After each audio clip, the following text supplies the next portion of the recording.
The first time I heard it, I thought it was the wind. A soft, rasping whisper that seemed to slip between the cracks in my bedroom wall. But wind doesn't call your name. Wind doesn't say, "I'm so cold, let me in." It was past midnight. The rain outside had been falling for hours, pooling into the muddy yard of my family's old farmhouse. My parents were asleep in the room down the hall, and the house had that deep, oppressive silence that only comes when everyone else is dreaming. I was lying there, staring at the faint glow of the moon on my ceiling, when I heard it again. "Eliza!" Froze. Name. Clear this time. It seemed to come from inside the wall, right behind my headboard.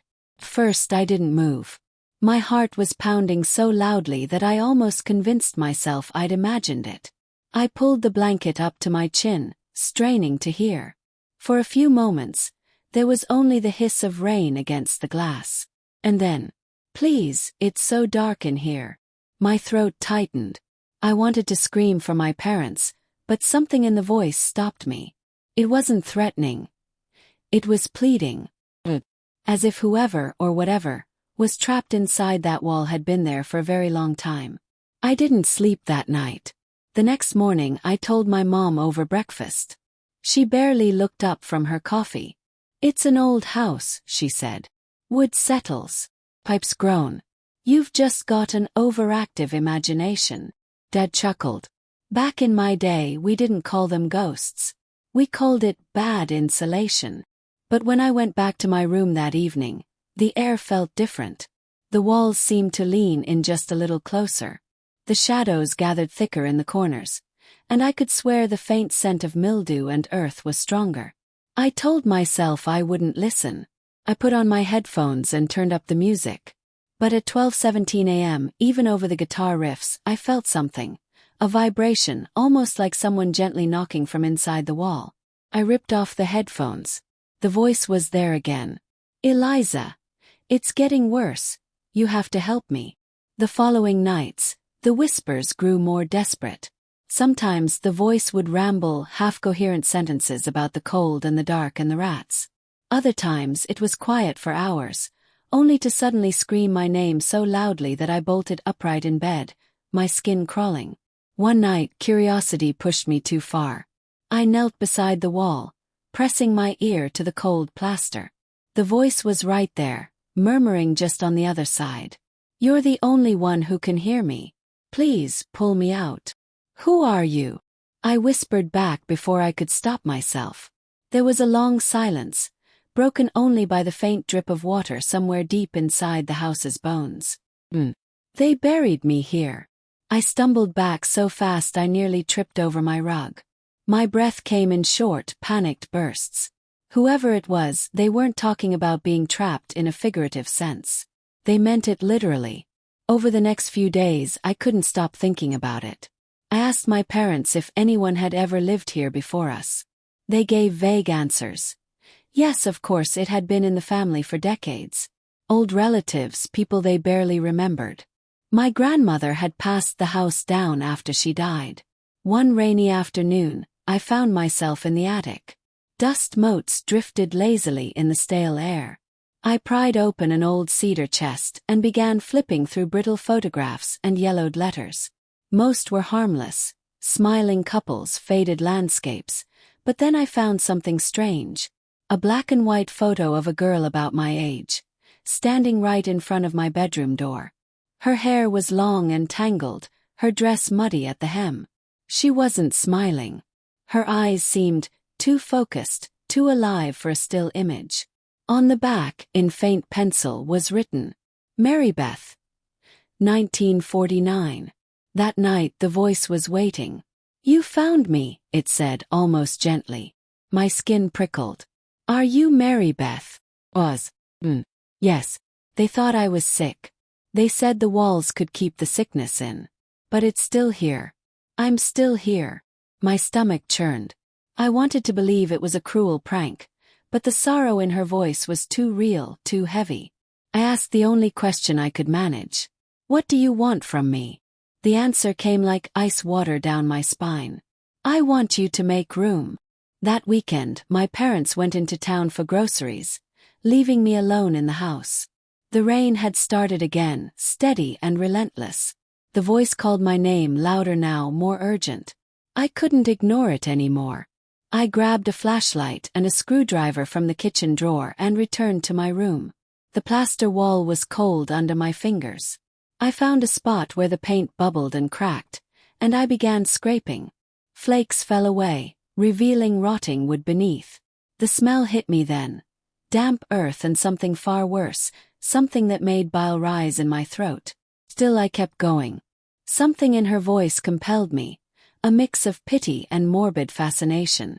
I wedged the screwdriver into the wood, prying it loose. And that's when I saw it. Just a glimpse in the beam of my flashlight. A fingernail. Still attached to something beneath the boards. I dropped the flashlight. It rolled across the floor, throwing frantic shadows across the room. My hands were shaking, but I couldn't look away from the dark space in the wall. The voice came again, right at my ear this time, no longer muffled. Almost there. Eliza. Just a little more. My vision swam. Every instinct screamed at me to run, to leave the wall sealed forever. But my knees felt locked in place, my breath coming in shallow gasps. The boards creaked under some unseen pressure from inside. Just before I found the strength to step back, something slid forward in the gap, pale, thin fingers curling slowly into the room. And they were warm. The fingers curled tighter, brushing against my wrist. They weren't cold like I'd expected. They were warm, too warm. The way skin feels when a fever burns through it. I yanked my arm back, but the fingers didn't retreat. They lingered there, twitching slightly, as if testing the air. Then, slowly, they slid back into the darkness. I stumbled away from the wall, heart hammering, screwdriver still clenched in my hand. Could barely breathe. My mind screamed, close it up, patch it, never come back here again. But then her voice came, soft and trembling. Don't leave me here, please. There was something in the way she said it. Not desperation, something colder. Something that already knew I wasn't going anywhere. That night, I locked my bedroom door for the first time in my life. But locks don't help much when the thing you're afraid of lives inside your walls. I lay in bed staring at the hairline crack where the boards had shifted. In the faint glow of the moon, I thought I saw movement inside, like fabric stirring underwater. I pulled the covers over my head, but sleep wouldn't come. Every time I closed my eyes, I imagined those warm fingers reaching for me again. Or worse, something else crawling out after them. At 3:06 a.m. I heard the tapping. Not at the wall. My closet door. I refused to move until morning. When sunlight finally spilled through the window, it felt like a reprieve. The crack in the wall looked smaller in daylight, almost harmless. After breakfast, I searched online for Mary Beth 1949 farmhouse illness. Nothing came up. No missing person reports. No local tragedies. It was like she'd never existed, except for that photograph in the attic. By mid-afternoon, I had convinced myself that I'd imagined the warmth of those fingers, that maybe I'd been half dreaming. But then, I saw the marks. On the inside of my wrist, faint but unmistakable, were 4 small bruises, shaped like fingertips. The next evening, my parents had a dinner to attend. They offered to let me come, but I lied and said I had homework. I needed to know what was in that wall. The house fell quiet after their car pulled out of the driveway. I sat cross-legged on my bed, flashlight and screwdriver beside me. The rain had returned, steady and hypnotic. At 12:11 a.m., the voice began again. Eliza, you're still here. I swallowed hard. What do you want? The reply came slowly, like someone savoring each word. I want to be whole again. Something shifted behind the wall, a faint scraping sound. I thought about the warmth of her fingers, the bruises, the tapping at the closet. I told myself I'd ask one last question, then stop, seal it up, and never listen again. How did you get in there? Silence. He put me here.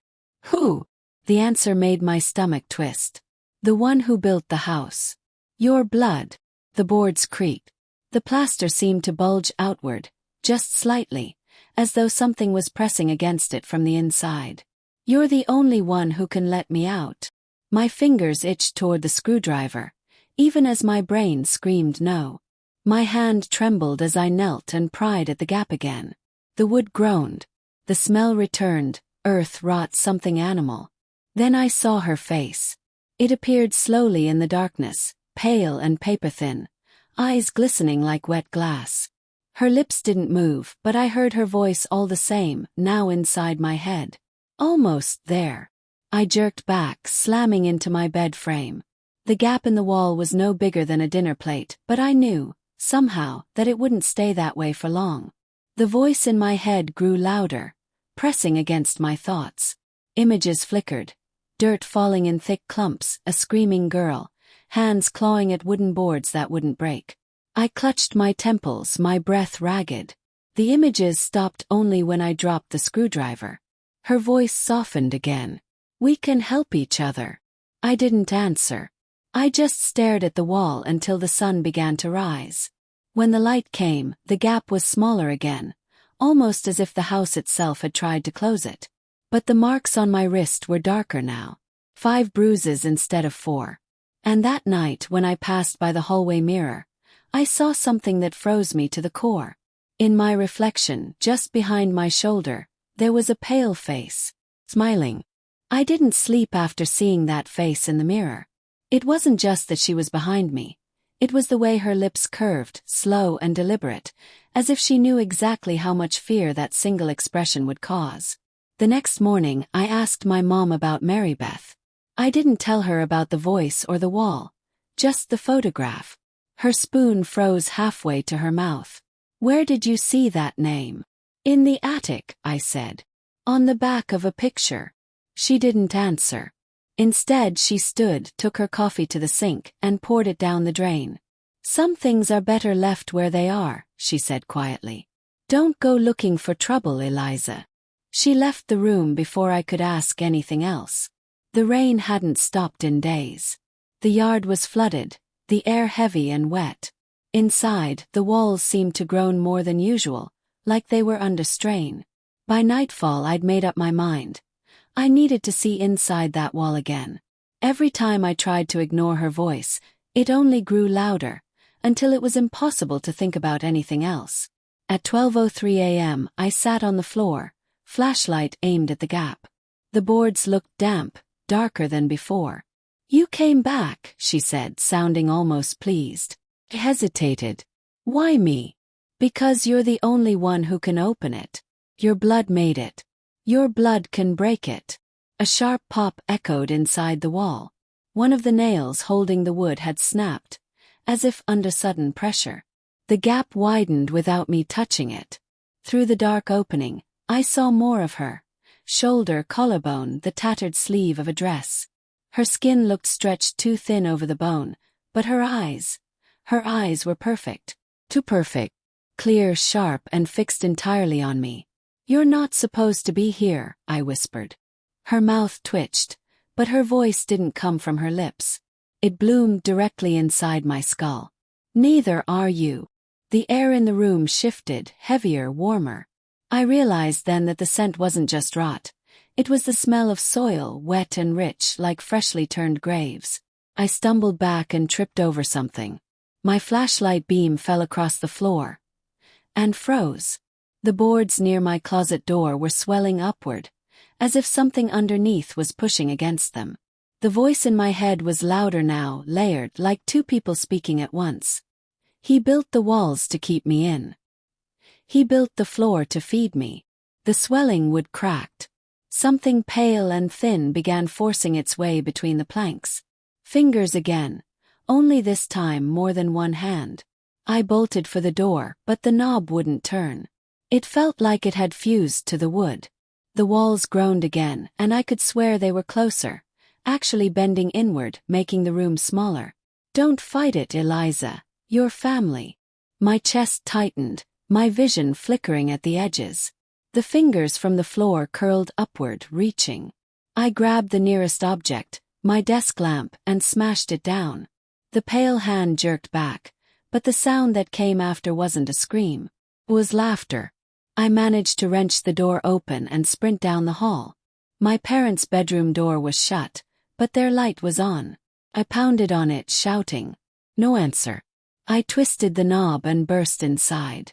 The room was empty. The bed was made. The light was flickering though, like an old bulb struggling to hold power. Something shifted in the corner and I saw it. A shape in the wallpaper. A shadow shaped like my mother but wrong. Its head tilted too far.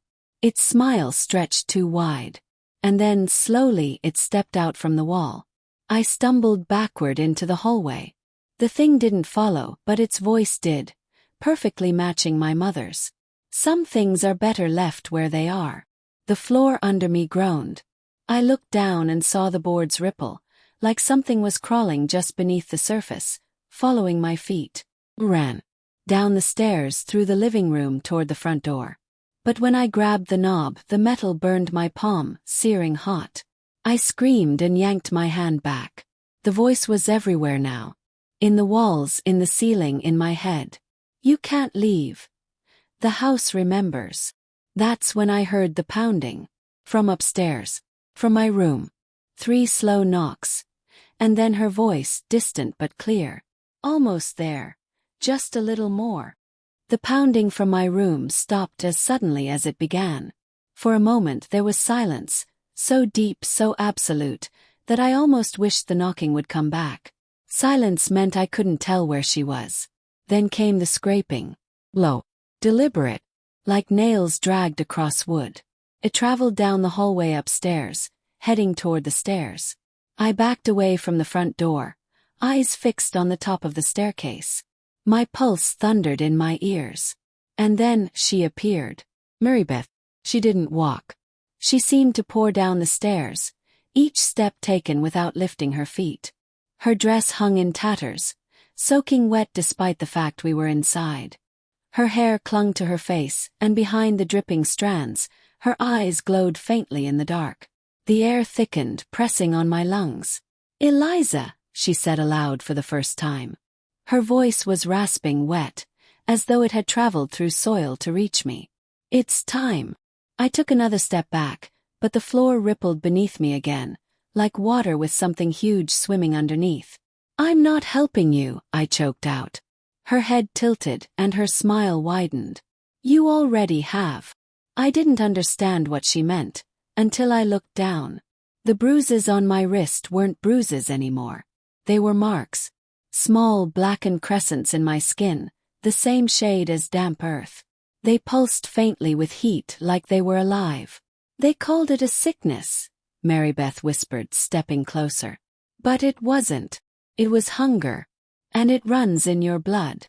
She stopped a few feet from me, and the boards under my feet bulged upward. I staggered back, but the house moved with me. The hallway seemed to stretch, the front door drifting farther away with every step I took. "You've felt it, haven't you?" she continued. "That pull toward the wall. Heard me. He felt it too, your grandfather. But he was too weak to feed it himself. So he gave it to me." She took another step, her bare feet making no sound on the wood. "And now, Eliza, you'll take it back." The walls closed in, groaning like they were breathing. The plaster warped, bulging with shapes. Hands pressing out from inside, faces forming and melting back into the surface. The smell of soil and rot was overwhelming. I bolted toward the kitchen, thinking I could smash a window, but when I got there, the glass was gone. Just a flat wall where the window should have been. The lights flickered. Every bulb hummed with a low, electric growl, as if the whole house was alive and listening. From somewhere deep within the walls, dozens of voices began whispering at once. "Stay, stay, stay." I grabbed the largest knife from the counter, turning to face her. But Marybeth didn't flinch. She stepped into the kitchen, water pooling at her feet. "You think it's me you need to fear?" she asked softly. "I'm only what he left behind. The house. The house is the one that wants you." I backed into the pantry, thinking I could slam the door and buy time. But the moment I crossed the threshold, the floor dropped away. Fell. It wasn't far, but the landing knocked the wind out of me. I was in a narrow space. Dark, damp, the air so thick I could barely breathe. The walls on either side were wood, but rotting wet to the touch. My flashlight beam caught something ahead. A row of small shapes, slumped against the wall. Crawled forward. My stomach turned. They were bodies. Shrunken, dried, half-merged into the wood itself. Their faces were twisted in expressions of pure terror, mouths stretched open as if they'd been screaming when they were swallowed. And among them, a photograph. It was the same one I'd found in the attic, but now the girl's eyes were gone, empty sockets staring at nothing. I scrambled back, but the way I'd fallen through was gone, sealed with solid wet wood. The whispers started again right in my ear. Almost there, almost there. And then something grabbed my ankle. I kicked hard, the knife slashing down into the dark. Whatever it was recoiled, but not before I felt that same feverish warmth sear against my skin. The wall in front of me bulged, and then split open. Mary Beth's face appeared in the gap, only now her eyes were black, pits that seemed to go on forever. Her mouth opened too wide, revealing not teeth, but soil, wet, crawling soil writhing with tiny pale worms. "You're coming home," she said. The space behind her wasn't my house anymore. It was a tunnel. Earthen, endless, pulsing faintly as though it were alive. And the sound that came from it wasn't a whisper. It was breathing. The tunnel's breathing was slow and deep. Each exhale carried a wave of warm, damp air that smelled like the inside of a freshly dug grave. My stomach churned, and my grip on the knife tightened. Mary Beth stepped aside, her thin arm sweeping toward the opening as if she were a hostess showing me to my seat. "Go on," she whispered. "It's been waiting for you." I shook my head. "I'm not going in there." Her smile didn't falter. "You already are." I looked down. My bare feet were buried to the ankles in damp earth that hadn't been there seconds ago. The ground shifted beneath me, pulling me forward with each subtle pulse. I yanked back, but it clung like living roots, tightening around my legs. The voices started again, dozens of them, maybe hundreds, layering over each other until the air seemed to vibrate with their sound. They weren't whispers anymore. They were calling my name. "Eliza, Eliza, Eliza." Some voices were pleading. Others were laughing. Few were screaming. I slashed at the earth holding me, chunks of soil flying, but for every handful I tore away, more slid in to replace it. The tunnel loomed closer, the breathing louder. And then, from deep inside the darkness, a single voice cut through them all. It wasn't Mary Beth's. It was my grandfather's. "Eliza," it said, heavy with authority. "Do what must be done." Froze. My mother's father had died before I was born, but I'd heard his voice in old recordings. Deep, commanding, impossible to ignore. "Feed it," he continued. "It's the only way to keep it from coming out." Mary Beth tilted her head, watching me with those bottomless eyes. "Do you see now?" she murmured. "We don't live here. We are here." A shudder went through the tunnel walls, the wet soil vibrating like it was excited. And suddenly I understood.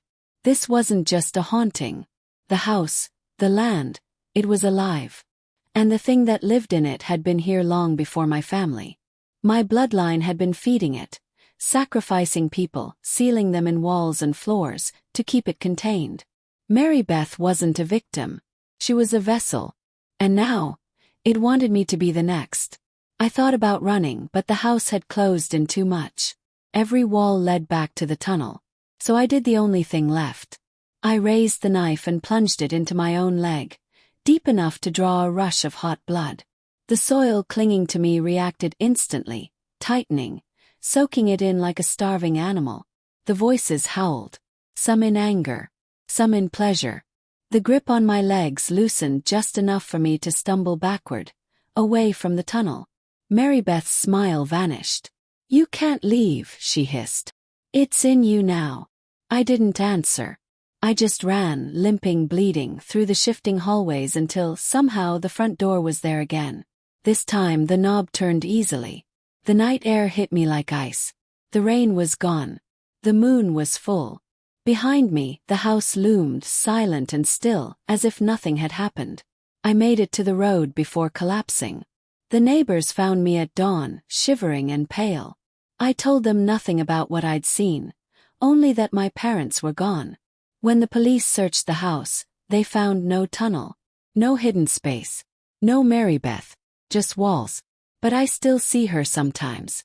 Reflections in windows, shadows in corners, always smiling.